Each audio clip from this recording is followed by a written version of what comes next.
روحانیت کے ضمن میں ہمیشہ ایک چیز عرض کرتا رہا، اور اب بھی میرا میجر ایمفسس اسی پر ہوگا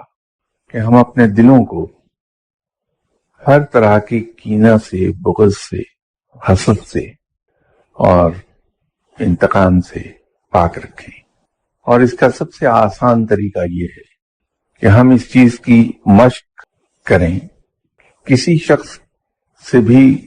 غلطی ہونے سے پہلے ہی اس کی غلطی کو معاف کر دیں۔ یہ در حقیقت اس چیز کی مشق ہوگی کہ کوئی شخص ہمیں نقصان دیتا ہے، ہمیں بدنام کرتا ہے، تہمتیں لگاتا ہے، ہماری جڑیں کاٹتا ہے، ہمیں نقصان دیتا ہے، تو ہمیں برا نہیں لگے گا، ہم دھیرے سے مسکرائیں گے اور بات ختم ہو جائے گی۔